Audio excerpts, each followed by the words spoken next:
Good day, David. My name is Ivan, and on our lessons, we've spoken a lot about social networking sites, and so my questions are connected with them.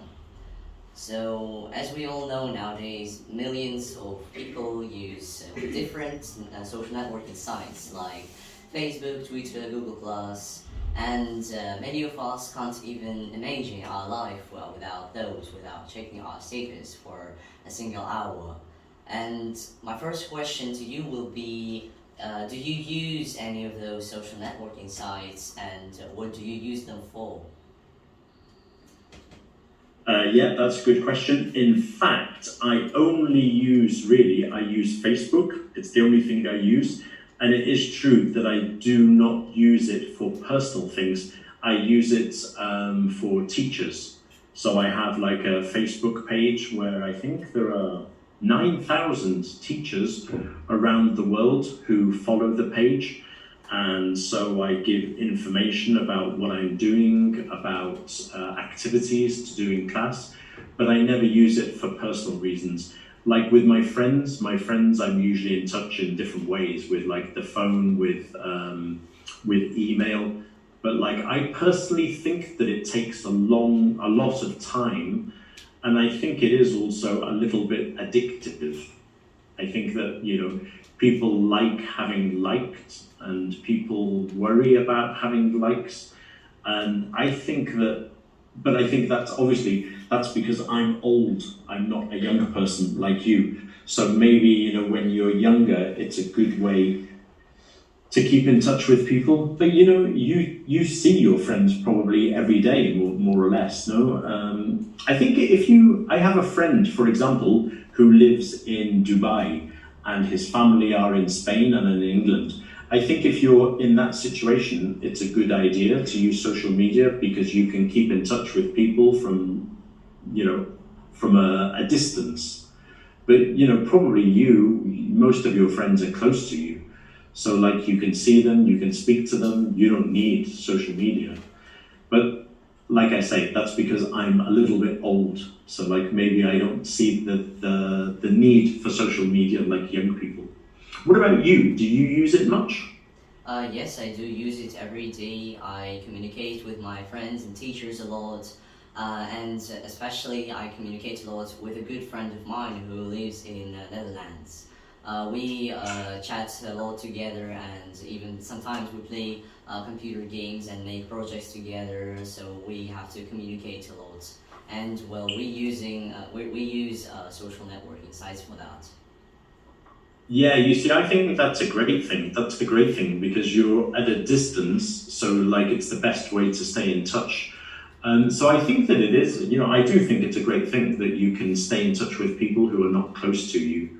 Um, I think that's really nice, that you can be in touch with somebody from like around the world. For example, sometimes I give talks a little bit like today, right? I mean, I'm sitting here in my house in Spain, and you're there in Penza in Russia, and we can communicate. And when I was your age, probably to communicate with Russia was almost impossible, or it would take, for example, I don't know, a week to send a letter or something. Also, I think it's true what you said about being in touch with your teachers, because I imagine, how long did you spend in lockdown, like in confinement in your houses in Penza in Russia? Could you go to class every day? Yes, we could go to classes, but not in every school. So, it just depended on the situation. Right, and again, I think that was good that thanks to new technology, teachers and students could be in touch. In Spain, like this year, we've been in class every day, but last year, last March, last April, it was impossible. So I was using WhatsApp with my students, I was using email, I was using Zoom with my students. So I think that's a great thing too. Yeah, we're lucky. So I'd also like to say that we've learned about a very great site. It is called LinkedIn, and it basically allows professional people to communicate faster and to make work contracts and search for work. And I'd like to know, have you ever used such sites, or do you just know any of that kind of sites?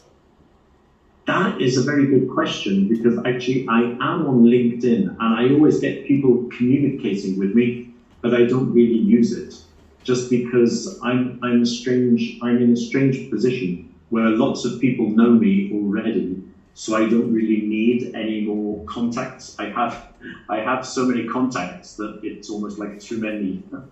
But I think it is a very good idea, particularly when you're beginning to work, so that people can see what you do, they can see your special skills, your special talents. So I think it's a good idea.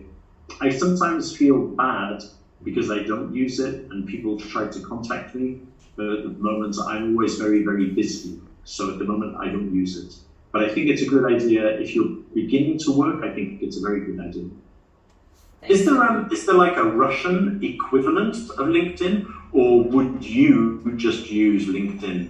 Well, there are some equivalents, but mostly they are not just about work. They are about other things too. Well, for example, it's not really connected, but there is a site which is about people communicating on the whole. So you can sell things, for example, and find work as well. Okay, so that sounds a bit like eBay, but like eBay and LinkedIn together? Yeah, something like that. Mm-hmm. And what about Facebook? Is there, I imagine there is a Russian equivalent of Facebook? Well, in Russia we use many different social networking sites, and yes, there is a Facebook equivalent, and it is VK. In Russia, it is much more popular than Facebook. Especially marketing. Right. Okay. Mm-hmm. That's always interesting because, of course, I always think that the world doesn't know enough about Russia because, like, everybody knows about Facebook, but we don't really know about like what you have there. So I think that's interesting. Yeah. Thanks a lot, David. Thanks. Thanks for the question.